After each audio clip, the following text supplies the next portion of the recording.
Hello, welcome to AT&T ThreatTraq for May 24th, 2016. This program provides network security highlights, discussion, and countermeasures for cyber threats. Today, we're joined by Jim Clausing online. Welcome, Jim. Hi, how's it going? Good to see you again. And here we have John Hogoboom right here in Bedminster. The last survivor, alone on the couch. Yeah, we have a close-knit group here today. I'm Brian Rexroad, and we're going to jump right into it. And first of all, I guess let's talk a little bit about WPAD. Maybe you can explain a little bit about what WPAD is, and then... So yeah, WPAD is web proxy automatic discovery, I think it is, something like that, auto discovery. So basically, the gist is when in your browser, you can set up automatically discover my proxy settings. Mm-hmm. And what your machine will do is when it fires up the browser, it will try to find a device by the name of WPAD. And then it might try to stitch on WPAD.myCompanyName, whatever domain name you have. Mm-hmm. And then if those answer, it knows that that's who it needs to talk to get the Windows proxy automatic configuration. And I think what it does is it goes and tries to retrieve a file at that via http:/wpad.dat, a DAT mm-hmm. file that contains some configuration stuff, and then it knows how to talk to a proxy. Mm-hmm. So, and if I may interrupt, the significance of that is that anything you do through your web browser is going to get routed through that proxy. Ultimately. Right. And a lot of enterprises use proxies. So inside your enterprise, you've got all your users there, and you kind of force them through proxies, so that you could do some, security protections and categorizing of URLs, right, blocking things the bad like that. ones, things like that. Make sure block people from going to places they shouldn't be going to and things mm-hmm. of that nature. So VeriSign put out a paper about this vulnerability, and really what it's about is if I'm in a company, so maybe I have a small enterprise and I don't have a domain name that I'm registered, or I want to have just my internal network have its own domain name. Mm-hmm. So what a lot of people were doing out there is they might say, like let's say I had Hogoboom Industries, right? Internally, on my internal network that nobody else can talk to except my internal users in my enterprise, I would use hogoboom.local or hogoboom.global as a top-level domain name. Mm-hmm. And that would have all my machines under that. And that way I don't have to go register them out on the internet. It's just for me internally, for my internal network namespace. And you would expect that if you were on the internet, you'd just get an NX, you would try to do a lookup, and the DNS is going to respond. Right, and we're going to talk about what actually happens there when you take your machine home, because that's kind of the problem here. So a lot of people were using things like .local, mm-hmm. .global, there's a bunch of .network. But recently, within the past few years, I guess whoever the domain registrars are out there. ICANN. ICANN, right. They open these up for as generic top-level domains, so people can register them out on the internet. So now we have a situation where maybe I've been using for years, so the past 20 years I've been using hogoboom.global as my internal network top-level domain for all of my machines inside my enterprise, but somebody out there on the internet went and registered hogoboom.global because they happen to know that that's what we use. Before an attacker gets a hold of your domain, the first thing that would happen, I take my laptop home or I go to a coffee shop or whatever, and my machine's still going to try to look for wpad.hogoboom.global in order mm-hmm. to figure out what is the proxy that I need to talk to. Now, normally you'd hit a DNS root server or a DNS server, and he'd come back and say, that's not registered. My machine wouldn't use that proxy, it wouldn't set up proxy settings, it would probably just go straight out to the internet, I think right. is what would happen, because it couldn't get proxy information. But a bad actor, knowing that, could go register that domain, the hogoboom.global, register the wpad.hogoboom.global, and now they can do a man-in-the-middle attack. So no matter where they are, all they have to do is register the domain, set up some infrastructure to act as a proxy server mm-hmm. to intercept. And now when my machine or one of my enterprise users' machines goes off network onto the internet and from home or whatever, they're going to start going to this rogue proxy server. Right. So that's basically the situation. It's mostly impacting home users or users who take their stuff off network or off mm-hmm. the enterprise network, and then it's still trying to hit those internal right. domain names that some bad actor is now registered because they're allowed to now. Mm-hmm. They have some recommendations. And also, I guess on a previous slide, I did mention there's only 4 private top-level domains that people can actually use. and that's in RFC 2606, but they're really not very good ones. Like, I would not want to use this in my internal network. Right. You can use .test, .example, .invalid, and .localhost. Only .localhost is one that I would find even remotely acceptable. The other ones just don't sound like ones I would want to use. Perhaps I should add .private or something. Yeah, like something like that, those. or internal or something, or whatever. Don't mess up my proxy. Right. So they do recommend some mitigations that you can take here. Consider disabling automatic proxy discover altogether. A lot of companies, what they'll do is, instead of using WPAD, the automatic proxy configuration, there's another option where you can say, I'm going to specify a specific proxy, and you can put a URL in for your proxy configuration for your company in there, and you could use Windows policy, group policy to push that down to all your machines. Well, and you're going to want to use a registered domain name in that case as well. Yes, you'd want to do that as well, because otherwise you have the same issue, right? I think that's actually in here somewhere. Yeah, so that's the next one. They say consider using a fully qualified domain name from global DNS as the root for your enterprise. So use a real one that somebody else can't hijack, that you're using internal, but someone external is trying to hijack it. So if you own it on the outside, on the internet, then you have control of it as well. Actually, another good suggestion is to configure your firewalls and proxies to log and block outbound requests for WPAD.dat, because that really shouldn't happen. Hopefully, ideally, it should not happen. So that's pretty easy to do with most IDSs. You could do a snort rule for that kind of thing, or most systems you can configure something to look for that. Or even with your proxy, you could do that as well. Although if it's, I don't know if it'd be going through the proxy if it's looking for a proxy, but in any event. Identify expected WPAD network traffic, monitor your public namespace. So that's a good suggestion as to, if you are using one of these domains that has recently been allowed for people to register globally, but you're using it internally, you might want to go out there and register yourself on the internet before somebody else does. Right.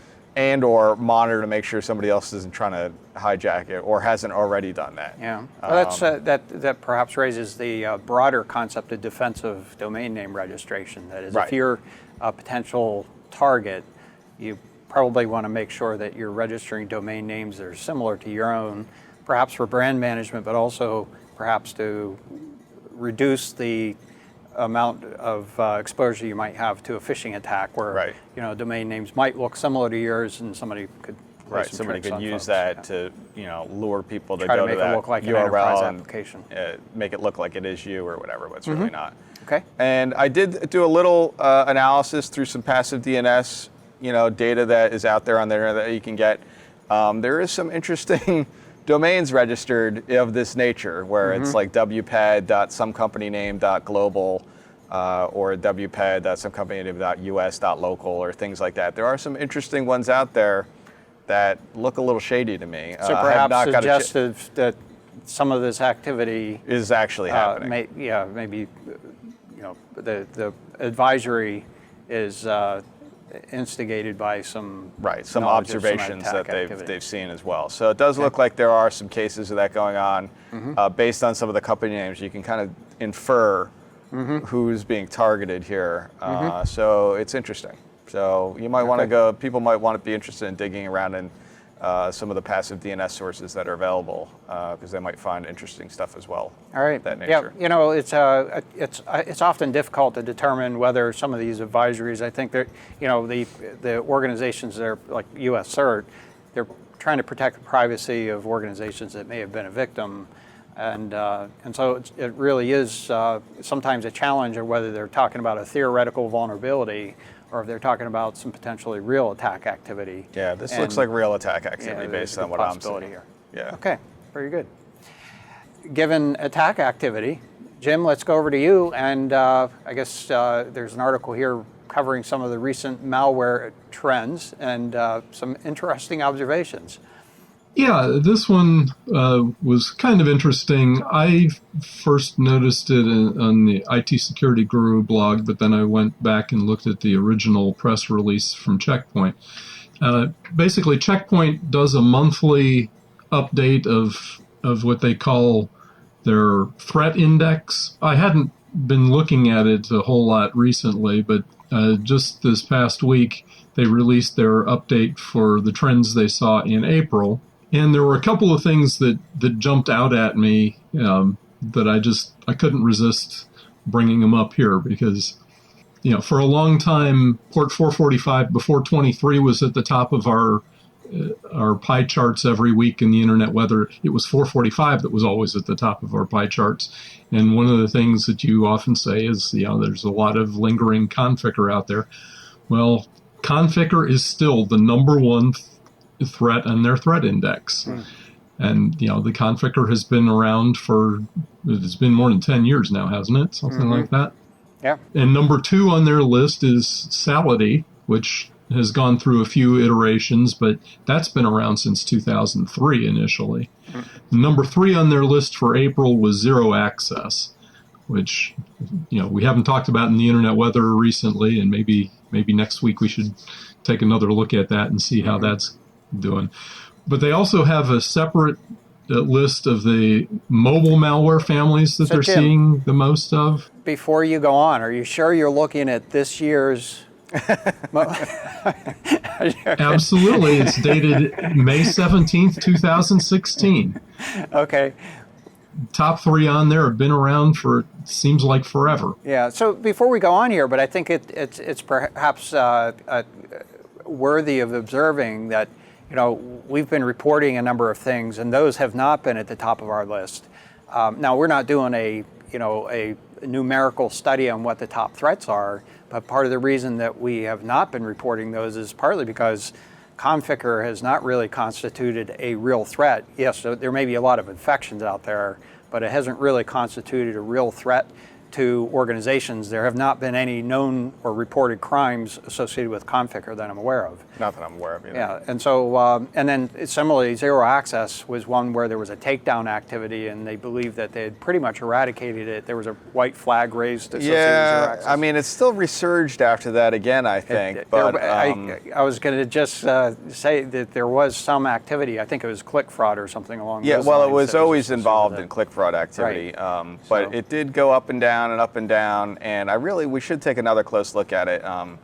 Because I believe there's still quite a few bots out there, but I'm not quite sure how it measures to how it used to be. So I just wanted to interrupt briefly and put a little bit of context or perhaps a little bit of balance against these, and not to take away from the next part of this, which I think is perhaps more significant and more important to consider. I agree, and it's not clear to me how Checkpoint counts their numbers here and determines their index. They did say that they identified 2,000 unique malware families in the month of April, which was a 50% increase from March, which means they're seeing a lot of new families out there. But they also listed their top 3 mobile malware threats in April. And at the top of that list was Hummingbad, which I don't remember whether we talked about it on the show, but it's an Android malware that roots the phone and then installs fraudulent applications and potentially keyloggers and all that kind of stuff. And that was at the top of the list of mobile threats, but it also moved into the top 10 of all recognized attacks in the month of April, which is the first time that they had a mobile threat reach their top 10 overall. Their second of the top 3 mobiles was the one that I had not heard of, but I haven't been paying close attention, IOP or IOP. I don't know much about it other than it installs a lot of ad software and that kind of thing. And number 3 on their list was Xcode Ghost, which was the one we had talked about last fall. It was identified in September as a compromised version of the iOS developer platform code Xcode. And it had been available in China. It had been pulled from, it was not available in any official sources, but it is still apparently going strong. Yeah, it was pulled from their app store in September, I guess. but that was the number 3 mobile threat this month. So I presume this is a case where the apps are still out there, even though I believe that they had made an effort to try to identify those and pull them from the App Store if they were in, had that I guess that there was a backdoor associated with the library. Is that correct? Yeah, that's my guess as to what's going on there. But yeah, that's right. Yeah, so I suspect that there were some apps that were still developed, or maybe some developers, never got the corrected version, the unrooted version to replace the Trojaned one, and are still potentially developing apps using the bad version. I don't know. Okay. The biggest thing that got me out of this was their top 3 being old stuff, and B, the one Android one that was just identified in February jumping into the top 10 of all the attacks that they saw in April. So those are the interesting things I saw out of there. If folks want to go take a look at their press release and their story there, it's an interesting read. Yeah, and I jumped in, being a little bit critical of the at least the first 3 that were listed there, but I think it's also very valuable to get different organizations' perspectives, because each organization has a different vantage point, and the opportunity to try to understand what those vantage points might be. I was just really kind of searching in my mind here, sort of speculating that perhaps Checkpoint, being basically their primary product being firewall software, perhaps has a view from an enterprise point of view, which would be a very unique vantage point. Like, our perspective tends to be from the internet point of view, but if you were operating a firewall and perhaps blocking port 445 outbound to the internet, which would be a good policy to do, they could possibly be getting a lot of firewall denies because of configure infections that are internal to an enterprise, and perhaps some enterprises aren't aware of. Again, purely speculative and where those numbers might be coming from, but certainly one that would be significant, especially if you're operating an enterprise. Absolutely. Like I said, it's not clear to me how they put this together, but it is, as you said, interesting to see different perspectives on the attack activity that's out there. All right, very good. So John, let's go to you here. And I'm recalling back when we first started talking about IoT, and one of the first devices, actually it wasn't the first, but it was one of the early devices that we had seen was a network attached storage device that had a vulnerability. Disk Station Manager. Right, and I remember port 5000 came up and it really went high on the radar for a period of time and then seemed to settle itself out, but it looks like perhaps there's a new... There's always a new Internet of Insecure Things device out there. So this is just yet another story. LG has a product. It's the N1A1 network attached storage. Right. And for those who aren't familiar with network attached storage, it's basically a device. It's got a hard drive on it. It's got some kind of user interface. It lets you store files and access them from the network. Instead of having to set up a whole machine to act as a file server, you can just kind of have one of these little embedded devices. But it is a whole machine on the inside. It is, but it's a more compact version. It's not a whole full, not like a full Windows operating system or a whole, robust Linux operating system. But it's got an embedded kind of OS on there to handle the operations. In any event, there is a web interface as part of this, and there's some software on top as part of that web interface called FamilyCast, which is kind of their way of allowing you to share the content that's on this device, either videos or pictures and things like that. It's a front end to handle or help with that function. And there's a vulnerability in it that most of the PHP scripts on the device are not doing any kind of session authentication, even though they are asking you for a login ID and password. It's very easy to bypass it. Point in fact, there's actually a really good video. So this actually comes from Search Lab, a Hungarian security research organization, or at least this research came from them. And they have a YouTube video that kind of shows them walking through how to do some of these exploits on one of these devices. And they use Burp Suite, which is a tool that I think Matt had talked about on the show to kind of do some of this type of web-based kind of pen testing of your applications. So it's kind of interesting to watch him walk through it and show you exactly how he's doing it. There's also a hidden uploader that he found on there. It's a web page that allows you to upload and download files to the device. And you can do that unauthenticated, as all these functions you can. So it could theoretically, someone could pivot this and turn it, a bad actor could find these if they're attached to the internet, use them as malware drop points or command and control things of that nature. But surely none of these are connected directly to the internet. Well, actually, there's quite a few connected to the internet. It's not a ton, Surprise. but I think they said roughly around 5,000 or so of these are connected to the internet, and I believe there was one country in particular. I want to say Brazil, but I could be wrong. That might be the other one that we're going to talk about later. But in any event, there is some concentrations in some parts of the world that have more of these than others. 5,000, when you think about it, isn't a ton. But it's enough that somebody could do something with them because it's very easy. It's very trivial to bypass. This is very low barrier to entry to exploit this. And the problem is, like we talk about a lot with these IoT type of devices, is that a patch is available. And I think they've had a patch available for this since last year sometime, late in the fall of last year. But there's no real way to notify users. Users like to deploy, and I'm a violator of this myself. I'll get one of these devices and put it on my network, and I don't think all the time that I got to update it every month or everything like that. So that's why a lot of these things persist out there. Fortunately, some of these devices nowadays, at least when you log into them, will let you know when there's new firmware. Yeah. Some of them have auto update features, but I still think that's a little bit behind the curve. There's only very few of those that I'm aware of that do that auto update type of functionality. Well, and this isn't exactly something you'd be, perhaps in this case you would have a web interface or something that you'd be logging into. Yeah, there could is. potentially do that. There are a lot of devices that don't really even have a web interface like that, so it makes it really difficult to notify the owner that there's something like that. Right, So that how, there's something wrong. for example, how often do you actually log into your home router? It's very, very rare to do example, that. So yeah. it really needs a more robust notification capability around that. So.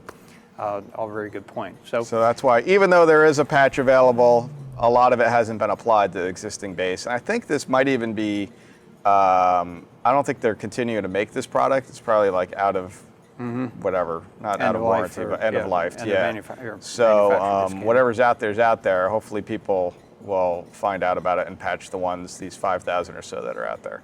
Well, you've heard it on ThreatTraq. I'm sure most of the world is pretty much... If we could just get those 5,000 people to watch the show. Just get those 5,000 people, and everything will be solved. Okay, so Jim, I guess perhaps a little more of a positive story here. Microsoft has changed a little feature in Windows. Tell us a little about it. Found out about this one from Brian Krebs, Krebs on Security, on his blog. One of the features of Windows 10 that a lot of us were not real happy about was what Microsoft was calling Wi-Fi Sense. It was a feature of Windows 10 that essentially allowed you to share access to Wi-Fi networks that you had connected to. Basically, it would share credentials that would allow you, any of your contacts, to also connect to those same Wi-Fi hotspots. This was a feature that a number of people were concerned with, and Microsoft apparently has decided, but without being real public about announcing it, Brian said that it was almost a footnote in the Windows 10 Experience blog. They've decided that instead of being enabled by default, they're going to have it disabled by default. I think this is a good thing. Microsoft said that the reason for doing it was that it was low usage, low demand, and they figured their resources were better used elsewhere. They didn't say anything about the security or privacy concerns, which was my biggest problem with it from the beginning. But whatever their reasons, I think this is a good move. When you first upgraded to Windows 10, it took you through a series of steps to personalize the experience or something, they called it. And it was always possible to disable it from there, or you could dig through the control panels and find where these options were and turn them off one by one. but going forward, this one will be disabled by default. If you've already got Windows 10, you may need to go into the settings and turn this off yourself still. But well, that's I think this kind of highlights a little bit of a challenge that I think most people have, is that there are so many darn features. It really is a difficult balance between the notion of convenience and the notion of good security, and to have the options of being able to turn things on or turn things off, or deciding which ones are the defaults, which are the most appropriate for most users, is really a tricky proposition for any organization. So it appears that Windows has kind of listened to the criticism and is responding to that. Whether they're really acknowledging that way, that's at least my interpretation of the situation, and that generally is a good sign. All right, very good. So John, let's go back to you, and so much for good signs. Yeah, yet another Internet of Insecure Things device. So similar to the last one we talked about with LG, Ubiquiti, they're a network appliance vendor. They have a bunch of these Wi-Fi routers, basically, and the Air OS brand that it's like a sub-brand of Ubiquiti. And there's a bunch of these different types that they have out there. They have a bunch of different models. So I would reference you to the article to find out whether your particular model is vulnerable to this. This was an issue with specific ones. Is that correct? It's specific families of ones, it seemed like, but there were many different, I would say like 6 or 7 different product model paths that were affected by this. Okay. The long and short is, they all shared a very common code base of the web front end. So the web front end of the Air OS router that is vulnerable to this, it allows an unauthenticated attacker to do an arbitrary file upload. So without having to be logged in or anything, I can upload a file to this device. But what it does is it logs on, or it uploads a file, but the file it's uploading is overwriting the password file on the machine. Okay. So what this does is, once it gets on the router itself, it changes the password that way. Then it can log in via SSH. It deploys a copy of its malware up to that device, runs it, and then that malware, what it does, it scans the network, they say, what that means and how far that spreads, if it's just the local or if it's going out to the internet a little bit. I'm not quite sure. They didn't give details in the article, but it looks for additional devices that it could compromise. If it can, it will do the same thing. That's its propagation method. At some point, it determines that I've got no more work to do. It deletes itself and goes away, but it leaves that backdoor with that login ID and password there. So somebody could come back, a bad actor could come back and use that device, SSH into it, and do whatever they want. Right. Which makes it more difficult to track who might be infected at that point, because you'd have to actually be going out and doing probes to find and see if those backdoors are actually exposed. Right, exactly, yep. This, again, is a flaw that was actually fixed back in July of last year, 2015. But again, most users don't know that there was a problem with the router, and they don't go to log in, just like you said. How often do you log into your home router and update it? This is one of these kind of Soho home router type of platform things. So the frequency that an end user would log into it to find out if there's patches that need to be applied is probably a low number of times that they would do that. Ubiquiti did release a new patch on the heels of this announcement that does some additional protections beyond just the patch that they put out to block this file upload vulnerability. They have a new patch that does some additional things, and they describe it in their blog post, which you can get to from the link. Is there anything that closes the back door? I think that's part of that new patch, tries to find out if that backdoor is in there and get rid of it. But I would refer you to go take a look at that, because I think that, and it might be doing some additional things as well to help protect that. So yet another one to look out for. I think there's quite a few more of these out there than the 5,000 that we saw with the LG network attached storage. I know likely the case, yes. I've seen on many occasions these Air OS devices out there participating in other botnets, whether it's related to this or if it's just other people who brute force the SSH password.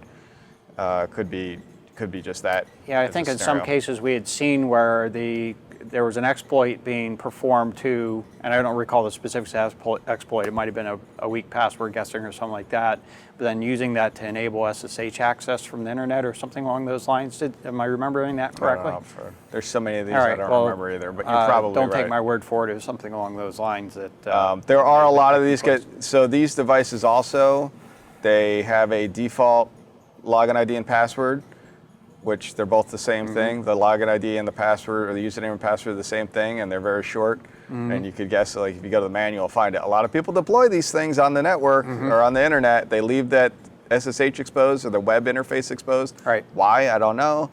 With the default password that it ships with. So I think that's how a lot of these particular ones get scooped up otherwise, besides this file upload vulnerability. Yeah. But That default password for the Ubiquiti devices was in the top 10 when I did our last look at the passwords we were seeing in our honeypots.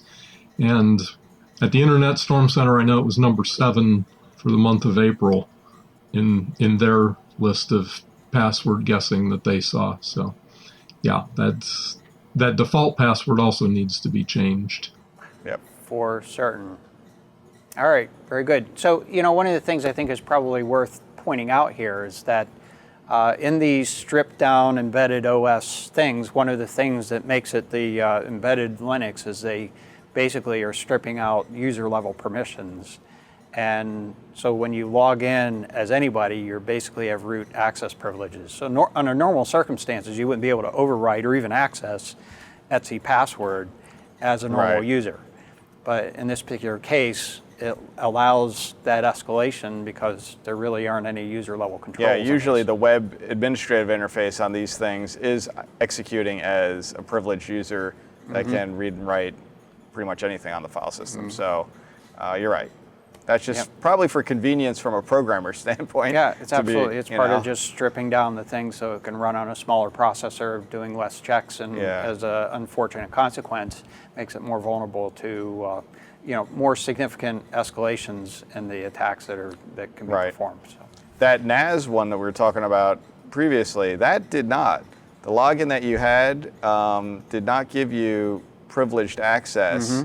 But he actually shows how you can escalate your privileges to admin on the device. Not really. By using that, using Burp Suite and some of these tools to bypass it even further. But anyway. Okay. All right. Well, another significant observation here, and I guess on that same theme, we'll take a look at the internet weather for the last week or so here. And the first item here is scan sources and probes on port 6379 TCP. And this was reported by Matt last week in the Internet Weather Report. We have talked about this particular application sometime in the past. It's associated with the Redis database, which is basically an in-memory database. I think, John, you had perhaps some past experience with this. Familiar with it, but I don't really, I never used it, but it does sound familiar to me. Yeah, so, it's to allow high performance things. I've seen it associated with some big data platforms for perhaps doing some local caching of data and being able to increase the performance of certain analysis functions. In any case, what we're seeing here, and as Matt had reported, there was a significant increase in the amount of scanning activity as well as the number of sources that are performing that scanning activity. So looking at the top graph, basically what we're seeing are the number of probes. Actually, and combined with that, it's a line graph, so there's the number of probes as well as the number of packets associated with those probes. Now, the significance here, and I should make a little more clarification, we generally count a flow as a probe. And basically, that's a connection that's made from a unique source address to a unique destination address on a unique source and destination port. So all of those things have to be the same in order for it to be considered part of the same flow. This is a case where it's relatively rare. You see there's scanning probe, those spikes of probing activity that take place on this port and have been taking place for some time. But as you see where it correlates with the graph below, which is actually showing the number of sources that are doing that scanning activity, you can see that there is a separation between the number of flows and the number of packets associated with those flows. Basically what it means is that in this particular set of activity, there are multiple tries that are taking place. There are multiple packets that are being exchanged as a part of that activity. It's in that really, one flow. in that one flow activity, Right. yeah. Okay. And that's a relatively unusual set of activity. You can see in other parts of the activity there, which is fairly typical, that you see a very strong correlation. It's basically for a given address, one packet sent to see if it responds, and then they move on, whereas it appears there's some sort of retry here. So I'm not sure if that indicates this is some of an amateur activity or something along those lines, but it, it definitely is originating from a botnet. You can see that in terms of the amount of activity that took place. There's a number of sources that are performing that activity. Upwards around, at the peak, close to about 27,000 sources that we identified on an hourly basis. And I'm sure that if we were to accumulate over the course of a day, it was probably a larger number. So digging into this just a little bit more here, I thought it would be useful to take a look at what the geographic distribution of this activity is. This is just looking at the top 5,000 addresses. There were significantly more. There's, as I said, at peak on an order of about 27 or 28,000 source addresses associated with this. Looking at the top 5,000 addresses, really heavy density in China and Eastern Asia. Pretty heavy density in Europe.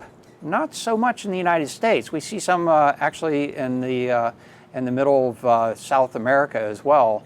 Even some in Australia and some other outlying areas. But I mean, there is some in the United States, but not all that much. So that's a significant demographic, in my opinion, very unusual. Now, we did see this kind of profile with those NetIS routers, with one exception. That is, in this case, we're not seeing much in India. There's some there.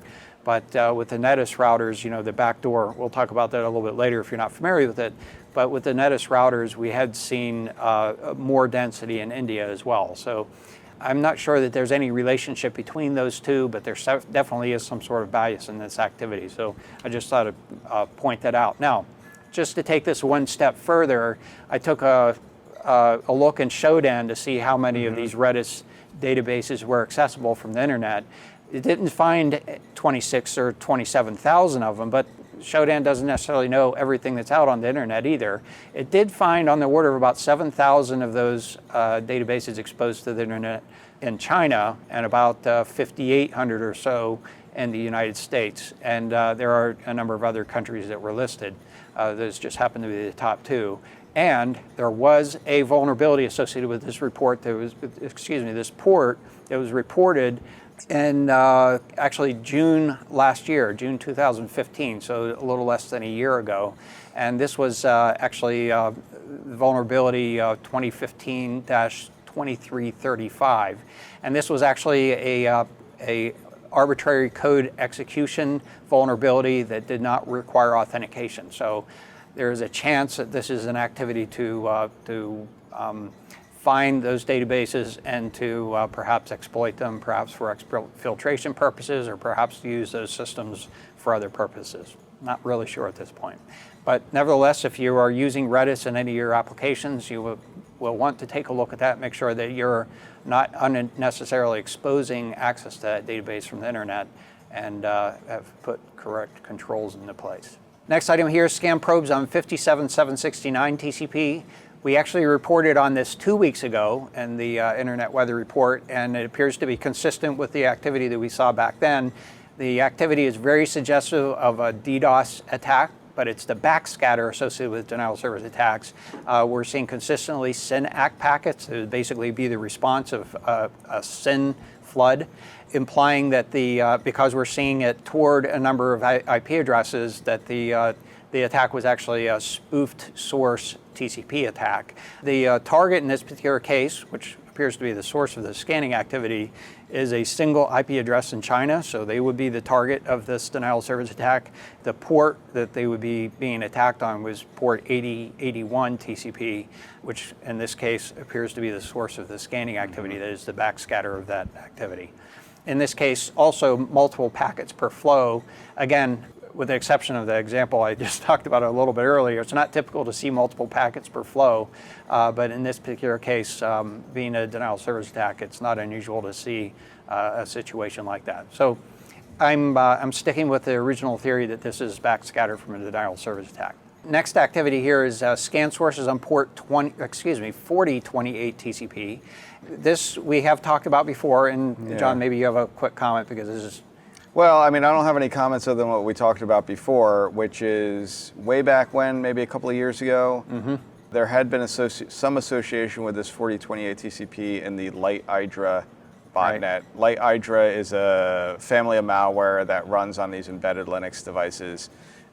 It's pretty prevalent. When you do find, when you do find an embedded Linux device that's compromised, it's usually a variant of Light Hydra or one of those. When we looked at the scan sources, whenever this first started up again, it is a bunch of these home routers that are of that same ilk, Right. So it's very likely that it's related to that, but I don't know what is listening on 4028 TCP that they're going after here. So. Yeah, if I understood correctly, it was some sort of a backdoor associated with a botnet I guess or so. something along those Yeah, lines. maybe. Yeah, so it's still a little bit of a mystery to us, and but clearly this is botnet activity.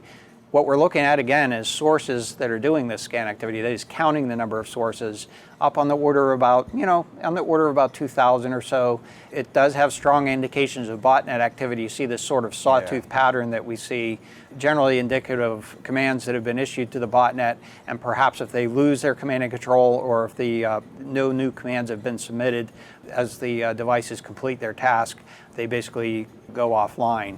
And we also are seeing some consistent cases where perhaps the command and control is lost entirely, a couple of cases where it completely blacks out in terms of its activity, perhaps suggesting that the command and control server had been taken down or it was disrupted for some reason, and or even maybe the botnet operator commanded the devices to stop doing the scanning activity and they all shut off at the same time and then resume their activity at the same time. So those are all very consistent signs of this being botnet activity. Taking a look at the pie charts here, the top 10 most probed ports at the top of the list, port 23, surprise, surprise, followed by port 22 TCP. We just talked about a potential target associated with the SSH, followed by 53 UDP, not terribly unusual, looking for DNS servers, and then 25 TCP. I will point out that there was basically a little bit of a spike activity on port 25, followed by 1433 TCP, and then that's Microsoft SQL Database, 80 TCP Web, and then 21 TCP. This one jumped up quite a bit. That's FTP. We will take a closer look at that one. And then 445 associated with a configure we talked about earlier, 3389 Remote Desktop Protocol, and last but not least on this list, 443 TCP is encrypted web access. And then looking at the top 10 most sources doing the probing, again, port 23 at the top of the list. Notably, port 53413 UDP has dropped down significantly in the ranks. It's usually number 2 on this list. So we're going to take a look at those two. First, looking at port 23 at the top, the number of probes at the bottom, the number of sources doing those probes. And we can see over the last week or so, we've been seeing an increase in activity relative to what we had been reporting. So I think we had kind of expected or predicted this, that there is a activity to try to revive some of the botnets that maybe have been tailing off over a period of time. That evidence is showing here. And then looking at scan probes on port 21 TCP, that's FTP. Now you see the blue blocks that are on this graph. Those are basically a research organization that has been doing regular probing of port 21 to see if there are exposed FTP servers out there. Mostly what we're looking at here is where the red arrow is highlighting the fact that there was a large spike in activity, and that was a consequence of a specific address in China that performed that scanning activity. So that was the reason that port 21 jumped up significantly in the top 10 ports, is that activity that took place there. And then last item here, scan probes on port 53413 UDP. As it showed on the pie chart, it actually had gone down in rank, but that pie chart is actually based on yesterday's summary data. True, yeah. As of today, it has spiked right back up to what I would describe as almost its new normal, which is on the order of about 18,000 or so sources, on the closer to 19,000 sources scanning. So it's a significant number of devices that are doing that scanning activity. And if you recall, this is one that was associated with the Netis home routers, a Chinese-made device. It's available in the United States, however, and but more popular in Asia.